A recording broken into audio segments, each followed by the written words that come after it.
Then once you know that you've set them up for success, build the processes around that position. And then you just rinse and repeat. And that's how you go from 1 million to 1.5 to 2 to 2.5 to 3 to 4 to 5 and beyond.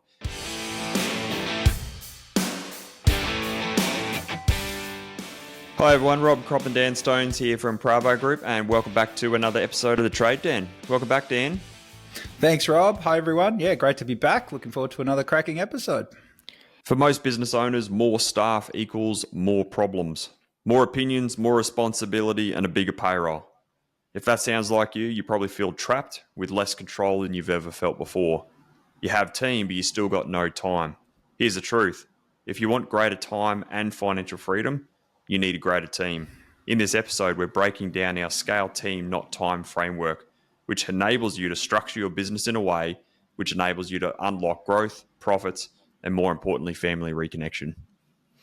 Yeah, absolutely. What we're going to do today is really undo the idea of what is a common approach. And the common approach we see in this regard all the time is that people will put And the common approach that we see is business owners putting people first, then probably process, and then position. It's those 3 Ps, people, process, and position, that we're going to be working on today. And Rob, I think that common approach, maybe break that down to start with. What is it about when you go people, process, and position that starts to cause some pretty big problems? Yeah, I think what happens is most business owners, they hire people first, and then they figure out the processes afterwards, and then they work out that there's got this whole complexity within their business, and then they try and build structure around it. And what they're actually doing is building things backwards, and it's creating more problems than it's actually fixing. Yeah, and I think you hit it there with the problems it's fixing. And I think this is where the initial hiring phase of most business owners comes from a point of view that they can't cope by themselves anymore, or they've reached a point where they've got too much going on, or there's a fire that needs to be put out that they can't do it alone. So the hire happens. I've just got to get people in as their primary concern. And that might work in the short term, but it doesn't do anything in a long-term sort of success for the business. There's a right order to doing this that can prevent the chaos, the misalignment, and trying to find people that can do the superheroes we talk about, or unicorns in the case of what we teach. Yeah, I think like we've spoken around in previous episodes, so many business owners understand that they've got to create leverage, and leverage comes in the form of money, people, and also systems. And so what we're talking about today is an element of them, but most business owners have this understanding that they've got to be able to leverage their time through people. And so that's what they do. They're like, okay, I've got to get more time back. Let's go and hire. And so they just go out there and hire someone, and they think that putting someone or a person into the business is going to fix their problems, but it doesn't. It creates more problems if you don't get it right. And what happens then when you do get it wrong? Before we get into what's right, the right way to do this, and I promise if you're listening, we will get to that today. There'll be some concrete things there. But let's talk about what happens when you do get it wrong, because I think it's important for people to be able to recognize if they're sort of halfway down the path that they need to course correct from. Yeah, the first one is that they put square pegs in a round hole. And so they might have the right person, but it's the wrong position for that person. So what do you mean by the wrong position for the right person? If it's the right person, shouldn't it mean that they should be able to get around that? And should they be able to overcome the challenges of that role, even though it's not perfect? Not necessarily, because different people have different strengths, different weaknesses, and different ways of handling certain situations. And if you think about, I'll use 2 scenarios. Think about, I'm going to use a real estate agent for an example, is someone's either a really great salesperson or they're a really great property manager. If you ask a property manager to go and do sales, they're going to fail every time. And if you ask a salesperson to manage tenants and relationships and properties, they're going to fail every time. So even though we use someone as a real estate agent as a person, if you put that one person in the wrong environment, they're going to fail every single time.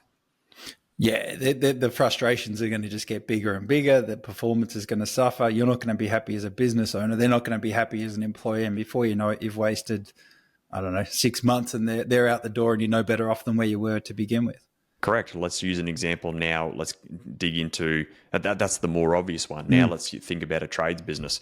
Okay, you know you're winding yourself off the tools and you need someone in the office to be able to help you out. You go and hire a generalist, and that generalist in the admin function is probably either going to lean more towards being a bookkeeper or they're going to lean more towards being an admin person. And if you ask someone who's more administrative focused and you ask them to be bookkeeping heavy, they're going to make mistakes. They're not going to gravitate towards the numbers. They're going to get the transactions wrong. They might get the coding incorrect. They're not going to follow up on data management and everything because it's not what they're good at. And the other side of the equation, if you try and put a bookkeeper in a admin function, they're always going to gravitate towards the numbers, and they're not going to be on the guys' backs around job cards, timesheets. They're not going to be ringing suppliers because they're more of a back office numbers person. And so there's a great example in a trades business where it's like, okay, I need someone in the office to be able to help me out. You just go and hire Mary down the road because she's a good person, but you hire a great person, but not the right person for that position.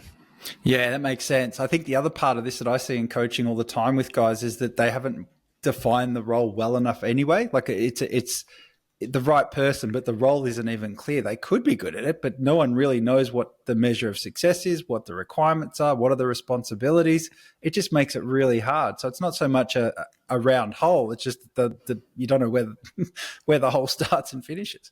Yeah, correct. And what happens is this is where frustration happens from their behalf and your behalf. They're frustrated because they're not doing things that they don't like. They don't prioritize things like you expect them to. You get frustrated because there's mistakes or issues or whatever it is, and there can be all this frustration going on. And is that their fault? Well, maybe, but this is where, as leaders, we've got to face the facts, and really, it's our fault because we've hired first and put a person in the position before we've got clear on the position and then hired a person for it. Yeah, and what happens is this next thing when you get it wrong, which is creating chaos and complexity. You have what you're talking about: overlap, confusion, the lack of accountability. You can't hold someone to account because they never really knew that was part of their role. All of these things that we see all the time. But what you end up with is a situation where the fire you thought you were going to put out is effectively growing by the minute. Yeah, it actually adds, like you said, it adds complexity, and there's this chaos going on in the business. Things don't get easier; things actually get harder. And now, this, like I said at the start, is now you've got a bigger payroll, more expenses. Now you've got to try and manage someone, and the problem's not going away because you're having to feeling like you're working in a kindergarten, like we hear so many business owners say. Yeah. That if you've got a kindergarten, you're trying to manage all these kids running around. It's probably because you've hired people without being well considered around what position they're actually going to fulfill before you even put that person on. Yeah, and this leads on to the next knock on. So if I'm running a kindergarten, you know what I need? I just need better people. I need better people who can fix this system that's busted, and I'll get the best people I can find. Now, we've got a special way of talking about this, and we're going to talk about this in terms of a unicorn hunt. So do you want to enlighten everyone to what we mean by unicorns and unicorn hunting? Yeah, a unicorn is that mystical person where you might have hit jackpot when you hired your first admin person, for example. And she was just amazing. She came in and she had all these skills and experience and maturity, like we teach in coaching: high for skill, high for experience, high for maturity. This lady came in and she just solved all your problems, and she did everything from the administrative side of things. And then all of a sudden, she decides to move on to another job, or maybe she's moving interstate. And then it's like, oh shit, Mary's leaving. Mary's a bit of a unicorn. Oh no, we've now built a role around Mary. Uh-oh, how do we now go to the marketplace and hire another Mary? Oh shit, there's no more Marys out there. What do I do? And this is where the problem comes, because you've built a role around a unicorn, and it's very, very hard to find another unicorn out there in the marketplace. Absolutely. They're rare, they're expensive, they're so hard to find, and you waste so much time. So yeah, it is a real thing. We deal with this a lot.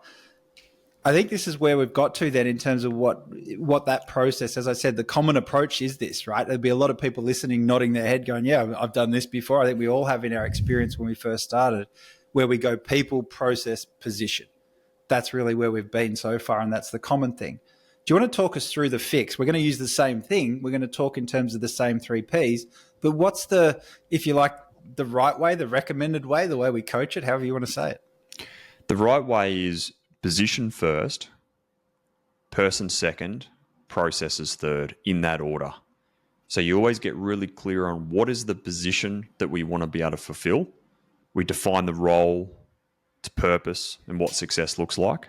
And then we go to the person second, and we look at getting the right person that fulfills that position successfully. And then when that person is in there, then we build processes around that function and around that person to be able to ensure that we've got contingencies and sustainability in that person being in that position. Nice. I like it. So position, people, process. Let's break that down because there's plenty to discuss here. I can't wait to get into this. Position first. We're going to define the role, its purpose, what success looks like, and why is that so important? Let's talk about this in 2 instances. Let's talk about ground crew, and then we'll talk about operationally. Let's do it. In launch, we have a framework which we call our crew designer, and that's your ability to be able to unpack your crew. What are the positions between leading hand, tradesmen, apprentices? We understand who's who in the zoo at the moment. Where are we now? Where are we trying to go? What are the gaps that are missing? And instead of just going to the marketplace to be able to go, let's just hire any tradesman, what we're actually doing is getting really strategic in who to hire when, based on what the business needs now and where we're going, rather than just taking anyone off the street. Yep. I've got a great example for this is Matty, who runs a plumbing business based out of Gold Coast. And he went through this process actually very, very recently. And he, as everyone knows, it's very, very hard to find good tradesmen at the moment. And he put a seek ad up chasing a plumber, and he had some good applicants. Then he went through this crew designer phase, and he's like, I don't need just a tradesman. I need a tradesman who can quote and sell. And then once I get that right, I actually really need a good apprentice. And so when he went through this process, he actually found 2 good tradesmen, but he actually had to say no to them. And that hurt him because he's like, I'm actually turning away 2 really good tradesmen because they're not the right tradesmen for what we need right now. Mm. And then he was able to change tact, go back to the market, find a selling plumber. He then went and found someone. Then he went and realised that he needed an apprentice to balance out his ground crew, went to the market, found a good apprentice. That got what the business needed right now. Now he's in the position that he can go and find a general installation plumber. But his story is so opposite compared to most, where most just go to the marketplace and grab what they can find and generally pay overs. But in Matty's example, he strategically worked out what he needed, what were the positions. Then he went to the marketplace to find the right plumber to fulfill that position in his ground crew. Have those guys started with him yet? They have. And what's been the result of those guys coming in, and how's Matty been as a result of unloading 2 more people as opposed to even 1? Well, because he's in that nature of the business in the B2C space, he's now got a plumber who is actually quoting and selling work. If he had have gone with the tradesman, Matty would have expected this guy to sell, and he wouldn't have, and so he would have blamed him for not working, not performing. Yep.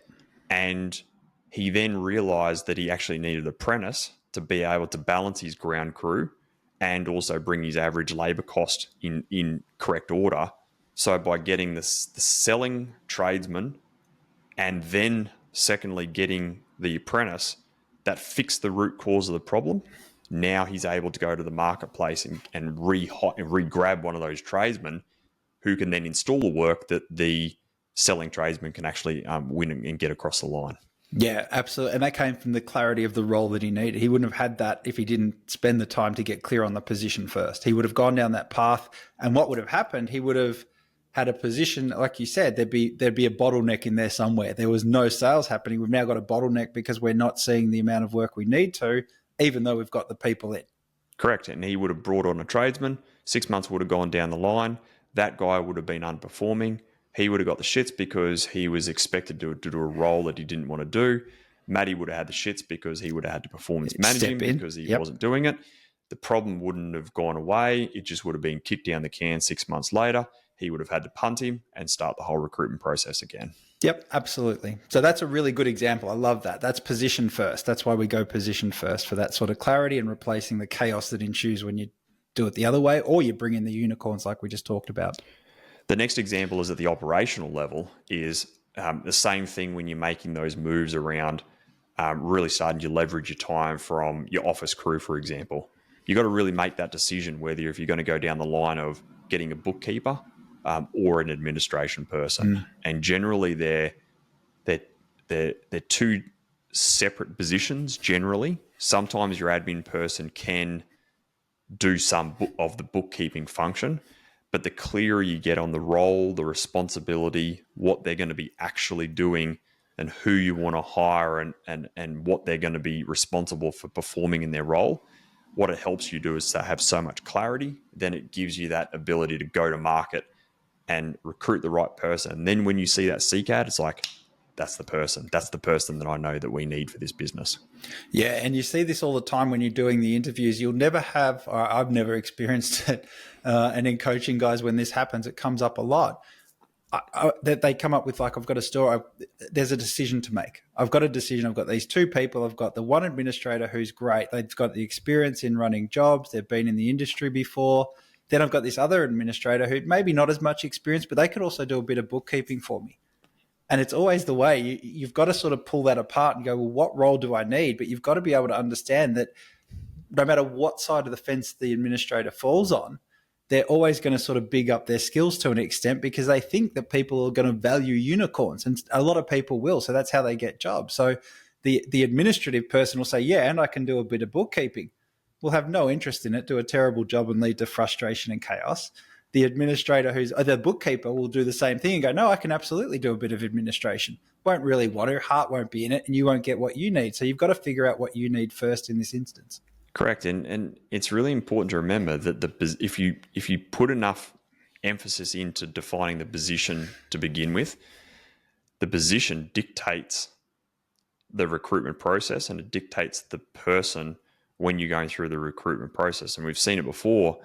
I remember speaking to a client at the end of last year. He rang me like you were talking about before. He's like, Rob, I found this amazing person. Yeah. I think she's going to be the best fit. And she's got all this experience. She can do this, and this, and this. I'm like, well, mate, let's go back to the position. What are you looking for? And he had to have that face the facts moment where it's like, I've actually got to say no to her. Even though she's amazing, yeah, she's ultimately going to be the wrong person for that position. And that just would have created a problem 6 months down the line. You just would have been kicking the can down the line and wouldn't have fixed the root cause of the issues. Yeah, and I think the message you're giving here is that it sounds like it's counterintuitive to an extent, but it becomes easier to recruit and retain employees. It becomes easier to do that when you've got this clarity, when you're hiring based on position and not just talent alone. Yeah, correct. And so when we talk about person second, the recruitment of the person always comes after the clarity of the position to begin with, because then you can write the CCAD in a certain way. So administrative wise, if you know that this is the role and responsibilities of the person, you craft your CCAD that talks to that position and you call out that person with these strengths and this experience and what they've done before, and have they worked this many years in admin, and have they worked in a trades business, and maybe they've done experience in job management systems and all that kind of stuff. Like if you know that that's what they're going to be doing on a day-to-day basis, you can craft your whole recruitment campaign around that position and you call that person out. And then it's like, oh, amazing. This person showed up in my recruitment campaign and here they are, kind of thing. So that's why we always go person second after position first. Yeah, it's about having everyone fit their role by design, not by luck. That's really what we're aiming for. It's not luck. It's not just, hey, well, of course they can do that job because they're paid way overs and I'd expect that they should be able to do what we need them to. Correct. All right, let's go to the third one, which is process. So we're doing the correct phase here. So we're on position first, people second, process third. Talk me through process third and how that fits in and why process comes at the end of this train now. We always do things a little bit different here at Pravar. We are different, and I'd like to say unique. There's plenty of other special. Thank you. There's plenty of other. The school of thought on other sides of the fence is let's get in there and do systems and processes up front. Yeah. And you've got to implement these checklists and this flow chart and get this job management system in and everything. When we're dealing with a business that's doing between $1 and $2 million, for example, going straight to processes and systems is the worst thing you can do. Why is that? Number one is you don't have time to be able to implement the processes to begin with. Yep. And number two, the owner is generally the worst person to develop systems and processes. True. Why are you laughing when you're looking I'm at trying me? not to. I'm trying so hard not to, but I'm just carry on. It's all good. We're not talking about our business specifically. We're talking about clients. So carry on. Correct. Thank you, Dan. Most tradies, for example, they're very good at their hands and building stuff. Yeah. But when it comes to job management system implementation, do you think they have the propensity to want to sit there and roll out a job management system and get their head around the technical implementation of a bit of software? They don't. And you see this so often, the pains, and we see it play out. If you're sitting on a job management system that you purchased 12 months ago and you've been paying your subscription fees and someday I'll get around to it. And then when I've got that in place, I'll then go out and hire the people I need to operate it, or we'll get this one thing set up. It never happens. And that's because of all this stuff that you're mentioning. The time investment's more than what they can afford. The skill set's not there that they need. And the inclination to do a good job of it, just there's no interest to pull them into the task to see it all the way through to completion. Correct. And the team's not big enough to worry about all the flow charts and the systems and all that kind of stuff. Are systems and processes important? Absolutely. Yeah. But they're important at the right time in your journey in business. And I think that's the punchline that we've got to hit home today. It is. It's important. And people, I think also the other punchline is people use this as an excuse. When I've got the processes, then I'll go down the path of hiring. Then I'll have the heartache of trying to bring people into my business. And I'd challenge everyone that's listening to have a real face the facts moment and say, are you using processes that aren't there as an excuse to going down the path of defining a role and then recruiting and retaining good people? Because if you are, then you've got to call that out. You'll never get past that. The process won't happen. The people won't come. And you're really dooming yourself to stay on what we call the hamster wheel. Correct. And I think when you're in that zone, especially when you're in the early parts, you said hamster wheel there, that the hamster wheel zone is around that 750, 1.5 to $2-ish million mark. It's that $1.5 million bracket we call the hamster wheel zone. And the reason why I believe you go position first, person second, is you get off the tools, then you've got time to develop systems around how you want to run jobs on site. So get off site and then you develop systems to make it more efficient. Then you get in the office and then you get clarity on the position, hire a bookkeeper and work with your bookkeeper to develop invoicing and data management systems, for example.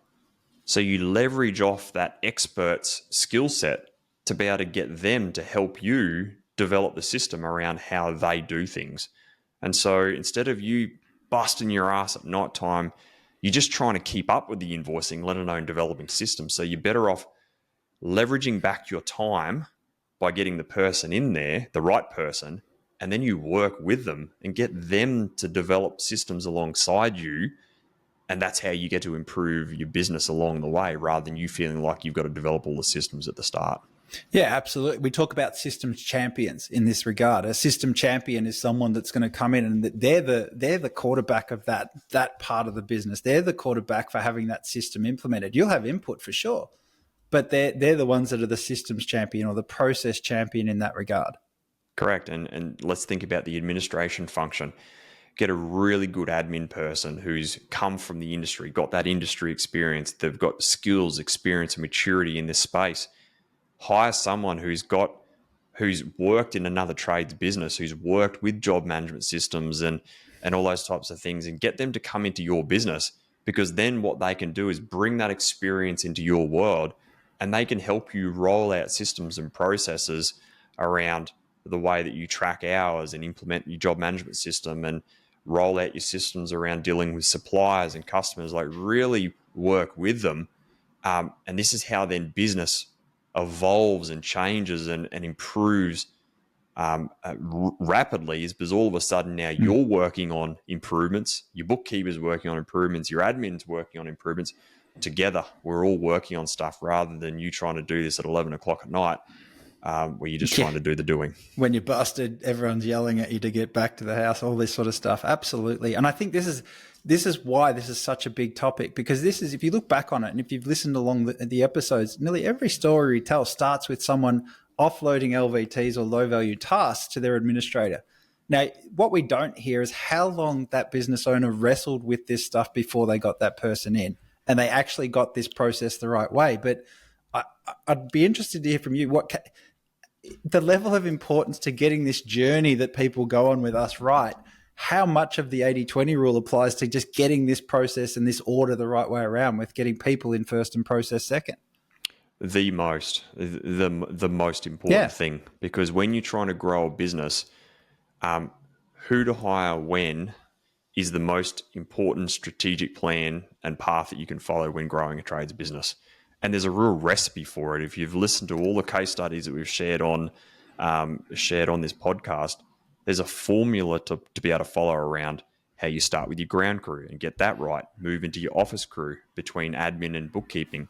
Then when you're at a certain size, you move into project manager. Then you move into your estimator. So there's a real formula to follow on who to hire when you hit a certain point in business. And so you don't have to chance it or go by luck. You've just got to follow the recipe, get the position right, person then, and then you follow, and then you do all the grunt work of all the processes and systems along the way. Yeah, and that's when people become that's where they go, and then everything took off from there. But it's how quick can you get to this realization and follow through on this? That's going to determine how quick you move, not sort of the person you bring in, or even ultimately what processes you build. It's about the structure and the way you approach strategically hiring and building your structure. That's the secret sauce to all of it. Correct. And when you see we talk a lot about this in coaching around businesses that grow broke. And the reason why a lot of businesses grow and implode is because they outgrow the owner's ability to lead that team, number one. Yep. The second one is they outgrow operationally their ability to deliver that work effectively. And then third, they outgrow, they grow too fast, and the team can't keep up with that trajectory of growth. Yep. And compare that to clients who sound slow in some degree, where we always say slower growth is good growth, where we would rather a client go from $1 to $2 million and they take 12 to 24 months to do that. And they spend 2 years getting off the tools, systemizing that delivery of jobs, getting in the office, getting an admin and bookkeeper, systemizing the pricing, the job management, the scheduling, the job management system.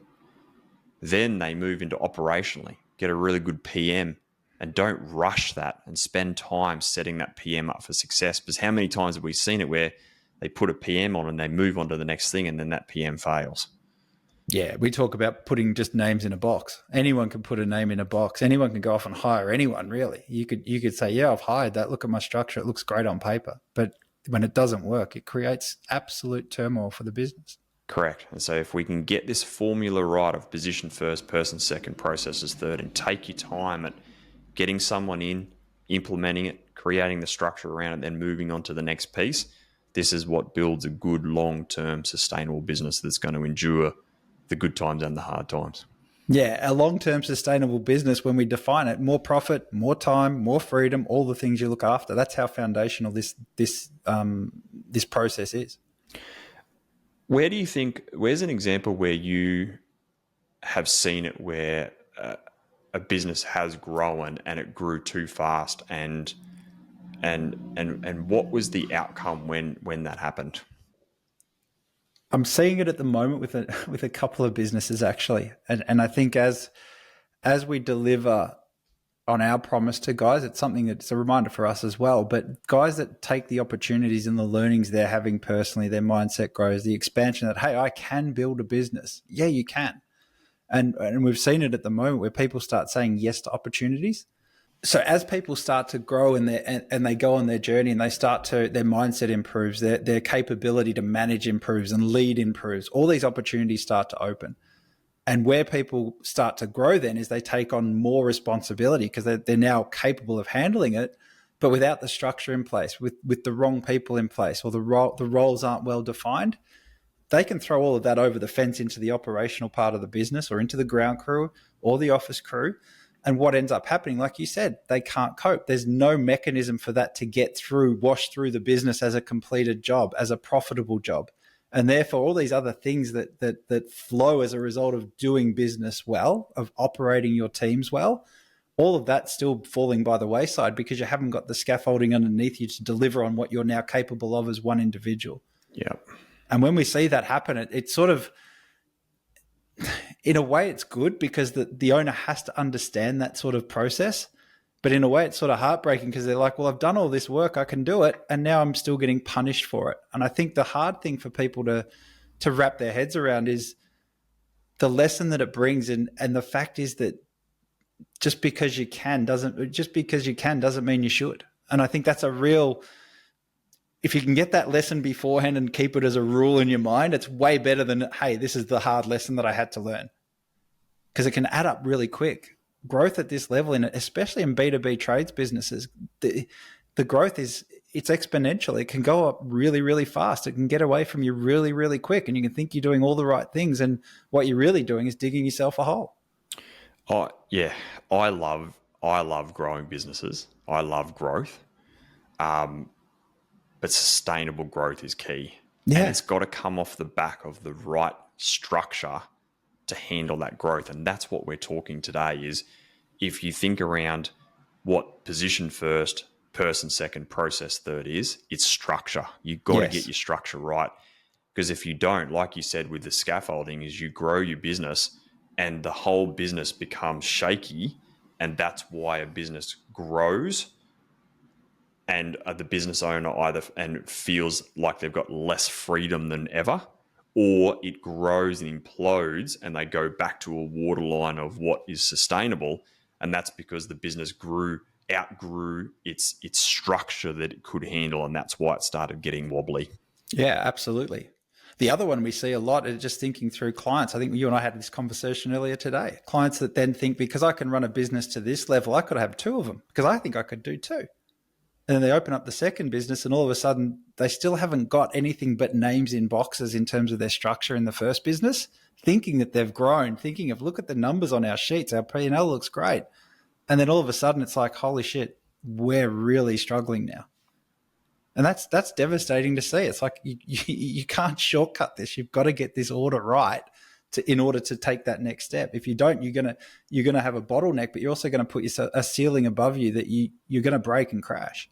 Yeah, and they just keep throwing people to solve the problem, and this is where I said at the start. Now you've got more staffs, more problems, and those problems show up in bigger payroll, more ears, more mouths, and more opinions. And all of a sudden, you've got this huge big payroll of all these people around you, and the problems don't go away. And it actually becomes, when you don't have your business structured correctly, it actually becomes more stressful as a business owner. And that's why then they have the mindset, oh, it was easier when it was me and four blokes and I could just do this and that. It's actually not easier.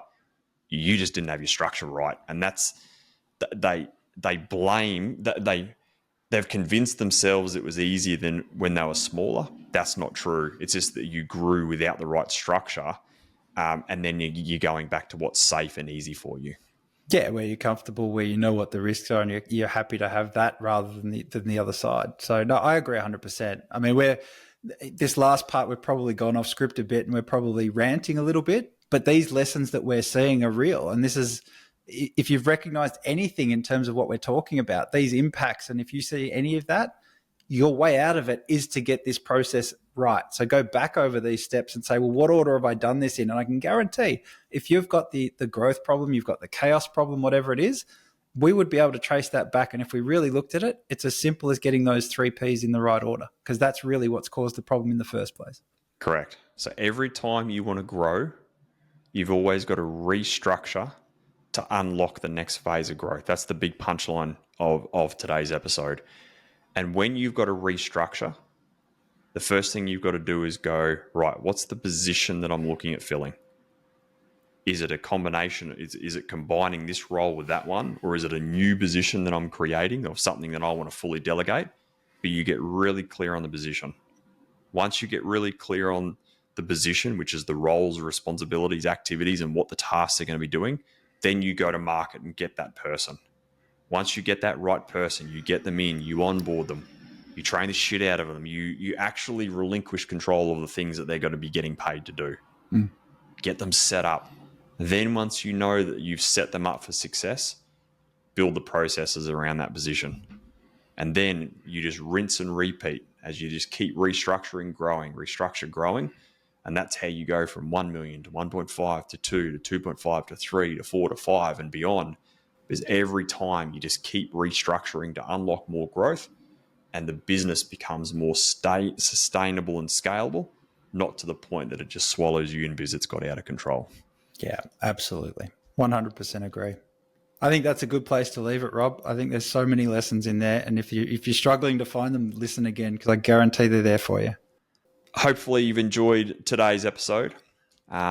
If you're in that position where you're wanting to get your business structure right and you want to unlock the next phase of growth in your world, then book in a strategy call at strategysession.com.au and let's talk about how we can structure your business in a way that unlocks growth and profits and, more importantly, more family time. Looking forward to talking to you then. Until then, see you on next week's episodes of The Trade Den. See you soon.